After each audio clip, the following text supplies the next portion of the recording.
welcome back to my channel. Today I'm going to be talking to you about the new Ensley Harvest Moon palette. This is going to be releasing on September 29th. That's this Friday, 2023. I don't know the exact time, but I will include it in the description. It's going to retail for $88.88, and my affiliate code SEEKINGSHIFTS will save you 10% if you do choose to make a purchase, and I will earn a small commission, so thank you so much for the support if you do choose to use my code. Right away, I'm going to acknowledge this is an expensive palette. I did reach out to the brand owner and asked why the price point is higher than some of their other palettes, and she explained that there are two main factors that are accounting for the increased price point. First is the fact that the pans are removable, which does increase production costs, and for me that's a huge selling point, but I know that's not the case for everyone. The other thing is that it has 8 multichromes, which are more expensive to produce than regular shimmers or duochromes. You'll see in the comparisons a lot of the multichromes in here are comparable to eyeshadows that are sold as singles for $16, $17, $18, and if you were to purchase all those individual shadows, it would drive up the price to well over the cost of this palette.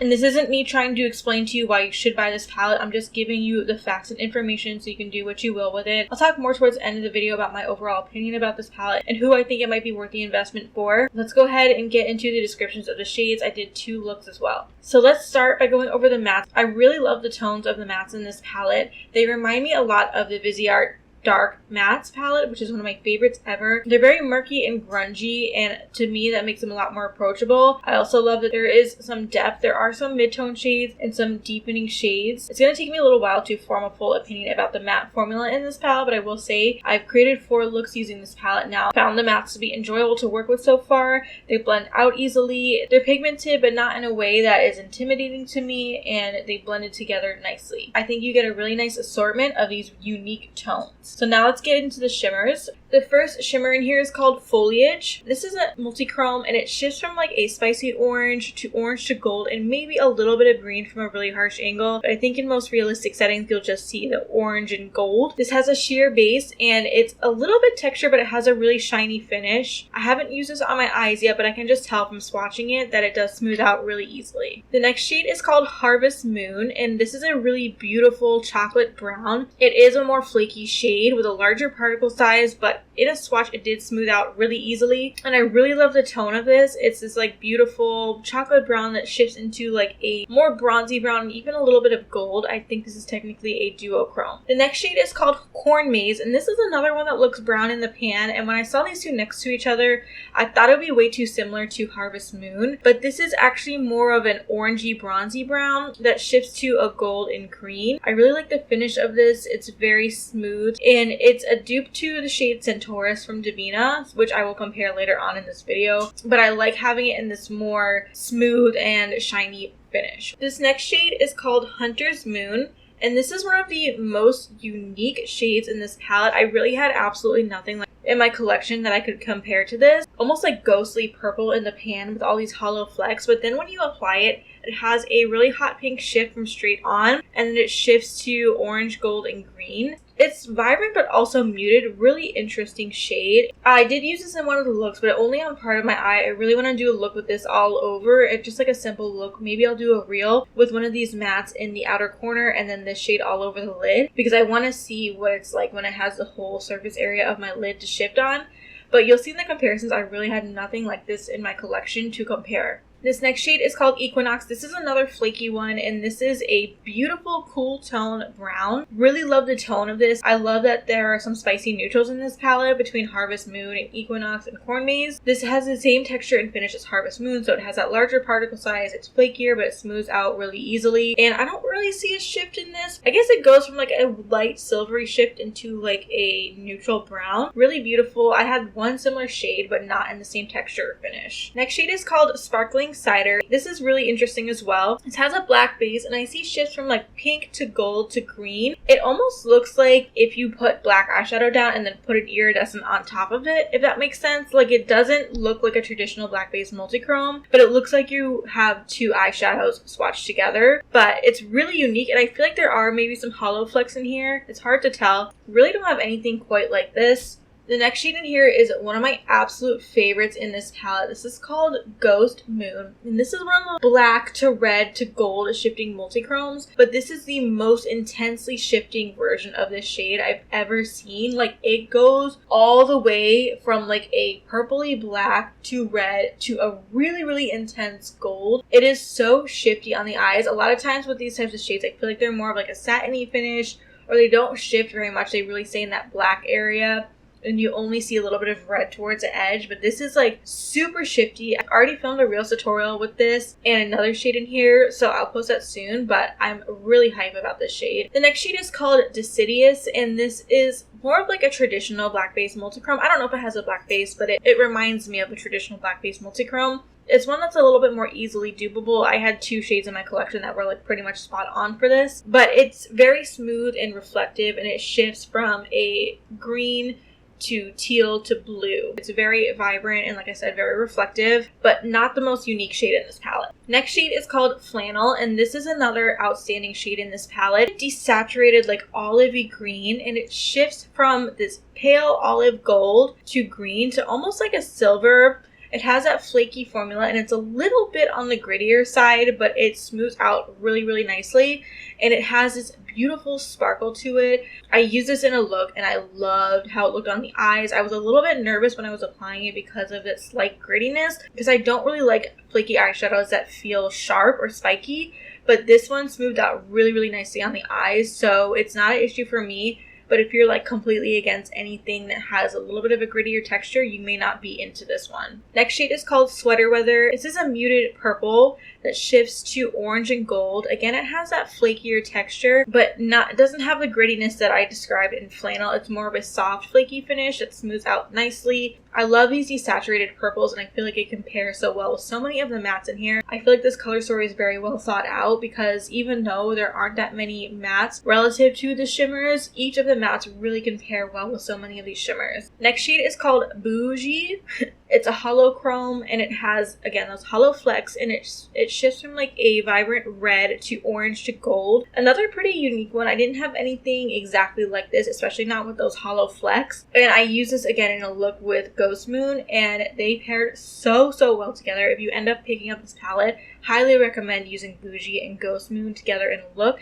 I will post it as a reel soon if I haven't already posted it by the time I put this video up. And this is not a shade that I was like initially really excited about when I swatched it out, but when I put it on my eyes, I was so excited about it. This shade is called Witchful Thinking, and this is like that very common, I talk about this in so many of my videos, it's that very common type of magenta, orange, gold, green shifting multichrome. If you have a lot of multichromes, you have something like this in your collection, but this one has the hollow flecks in it, and it's really, really vibrant. I don't think it has a fully opaque black base. If it has a black base, it's more sheer. It blends out nicely along the edges. I did use this in a look, and I really liked how it looked on the eyes. I didn't have any issues with it, so I feel like this is one you can also use on its own. It wouldn't have that weird like muddiness when you blend it along the edges. The second to last shimmer is called Tombstone, and this one I posted on my Instagram stories because when I swatched it, I'm telling you, I about lost my mind. I was so entranced by how vibrant and spicy this orange is. It is the most intense orange multichrome I think I've ever seen in my life.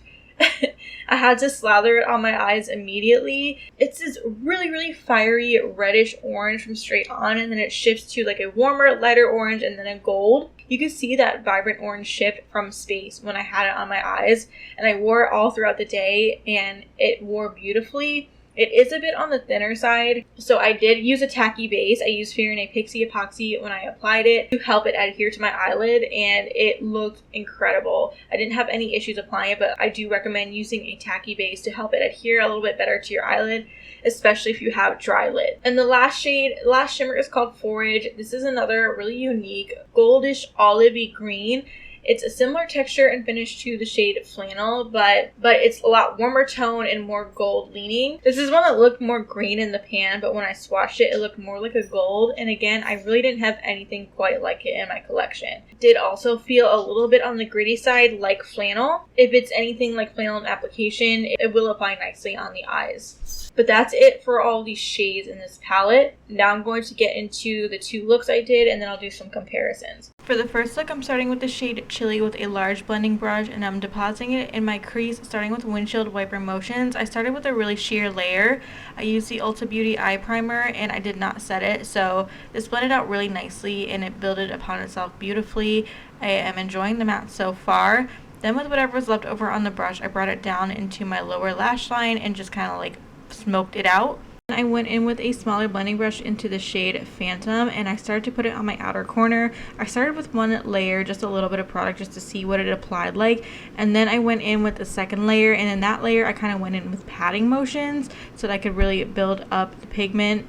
I was really impressed with the amount of depth I was able to get with just 2 layers of that. Then with my finger, I went into the shade Wishful Thinking. I'm not using any glitter primer simply because I didn't feel like it. Look how pretty that is. Anyway, I tapped it on my eyelid, used the same motion that I always do where I like kind of like pat it on but also swipe at the same time, and I find that gets the pigment to lay down flat and more of a smooth layer. So if you have trouble getting multi-chromos to lay down flat on your eyelid, try that. I was just doing a quick shift check there. Now I'm going into the shade Hunter Moon with a flat shading brush and starting in my inner corner, but I ended up using a pencil brush because I just thought it would be better for the application. And I again went into my inner corner and like kind of brought it in towards that other multi-chrome. I often do this. I bring it up into the swoop of my eye from the inner corner. I just like the way that looks. Then I also brought it down into my inner corner of my lower lash line. Then I went back in with the shade Phantom on my outer corner just to bring back some of that depth. I'll show you both finished looks together at the end. For the next look, I went into the shade Hayride and I brought it into my crease. I spent probably like a solid like 30-40 seconds blending this just because I wanted to really diffuse it along the edges. It blended nicely. Even though it started off looking like it might be a little patchy, it did create a more seamless blend once I just worked it more into my lid. Once again, bringing what's left over into my lower lash line. Next, with the smaller blending brush, I went into the shade Hibernate. It's that really deep forest green, and I patted it into my outer corner. I'm doing a halo eye for this look, so I'm trying to really concentrate it to the outermost part of my outer corner. And then I went in and did the same thing on my inner corner as well. And then I went into the shade Flannel with my finger and I patted that onto my eyelid and did kind of like those swiping motions as I mentioned previously in the center of my lid, and then brought what was left over kind of like up into my crease to melt into that crease shade. And like I said, I didn't use any tacky base. I did get a little bit of fallout that you can probably see underneath my eye right there. It did sweep away easily, but if you want to avoid fallout, definitely use a tacky base. And here are the 2 finished looks for this video. Let me know which one you like better. I think these are both very like realistically wearable looks for me. Like I would feel comfortable wearing these on a regular day. Here's a sneak peek of 2 looks I did Reels tutorials for. Follow me on Instagram so you don't miss them. First one I used Pumpkin Patch and Tombstone. Second one I used Ghost Moon and Bougie. Now that I've done those 2 looks, let's get into the comparisons. As always, anything I received in PR will be indicated with an asterisk. So for comparisons to Tombstone, I only had Proxima from Terra Moons. Proxima is a lot more flaky and it's like shards of sharp flakes, and it also has a much more sheer base but a similar orange to gold shift. For comparisons of foliage from the Harvest Moon palette, I have Mousse Sepia from Terra Moons and Aurum Regalia from Terra Moons. They're both similar but slightly different in tone and also texture. Okay, starting from left to right, first I have Tarnish from Clionadh and Eau Fuchsias from Terra Moons compared to Forage from Harvest Moon. They are both a really similar texture and kind of similar in tone, but as you can see, Forage is a lot more gold rather than green. Next, I have Eternal Haze from Shine by SD compared to Flannel from Harvest Moon. They're really similar in tone, but Flannel is more flaky and sparkly. Finally, I have Furious from Shine by SD and Trefoil Light from Clionadh compared to Deciduous from Harvest Moon. These are all pretty spot on in terms of tone and shift.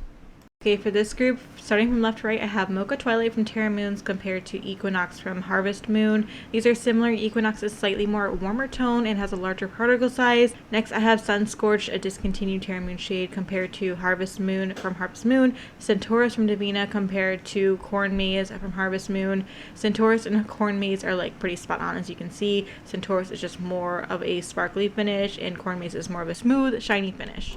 For this group, starting from left to right, I have Solder from Clionadh and Courageous from Shine by SD compared to Sweater Weather from Harvest Moon. These are all unique purples, but they definitely are similar, if that makes sense. And then I have Turret from Clionadh compared to Hunter's Moon from Harvest Moon. Hunter's Moon, I could not find anything really close to it. If you have any ideas of something that might be similar that I missed, let me know in the comments. For this group, first I have Dark and Flame from Shine by SD and Kiln Light from Clionadh compared to Bougie from Harvest Moon. I feel like Bougie looks like if you combine Dark and Flame and Kiln Light and then added Hollow Flex to it, Then I have Top Notch from Shine by SD, Smolder Light from Clionadh, and Wishful Thinking from Harvest Moon. As you can see, these are all spot on. Wishful Thinking just has those hollow flecks in it. Okay, for the last group we have Shipwrecked from the Clionadh Deep Sea Treasures palette, Black Magic from Shellwe Makeup compared to Ghost Moon from Harvest Moon. And I think you can really see here how much more shifty and reflective the Ghost Moon shade is compared to the other two black to red to gold shades I have. Then we have Midnight Winter from Terra Moons compared to Sparkling Cider. These are really similar in concept and texture, but Sparkling Cider is more pink and like warm tone. Midnight Winter is more purple. So this is an expensive palette, and you don't want to know my opinion about whether or not this is worth it because I'm biased given that I received this in PR and I do have an affiliation with Ensley Rain Cosmetics. So I'm just here to give you the information and hopefully you can use that to help determine if you think this is worth it. A lot of the multi-chromes in here are comparable to shades that are sold for $16, $17, $18 individually. So I think that if in making a decision for yourself, if you think this is worth it, you have to consider if you would realistically use all or most of the multi-chromes in here and if they would add to your collection, because if you already have these in single form or something that would look the same on the eyes, it might not make sense to pick this up. And even if you don't have them, if you don't see yourself realistically using these on your eyes, then again it wouldn't really make sense to pick this up. Personally, I think that there are some really unique multi-chromes in here and I really like the assortment of shades you get, and I love the tones of the mattes. It's gonna take me some more time to develop a full opinion on this palette. Like, this is just a first impression. I will have to come back and let you know my updated thoughts and how much I organically reached for this palette, but as of right now I'm really enjoying it, and I see a ton more looks that I want to create with these shades, so I will definitely be doing some more reels with this palette. And for me, the removable pans does add a ton of value because I'm always making custom palettes. I will say there are no labels on the back of these shades, so you would have to write on the labels yourself. So I do wish they had labels on the back of these shades, but otherwise I love how it's easy to just stick your finger or a tool in and pop these out. So I don't know the exact millimeters. This is a Viseart Aton Dew pan, which I think is 21 millimeters. Maybe these are 26 millimeter squares. I'm not sure. This is a circle pan that's 26 millimeters. But if I can find out the pan size, I'll let you know. Put it on the or in the description box. But anyway, hopefully this video was helpful. I hope you enjoyed it. If you did, please give it a thumbs up. Please subscribe to my channel if you're not already. And other than that, I'll see you in the next one. Bye.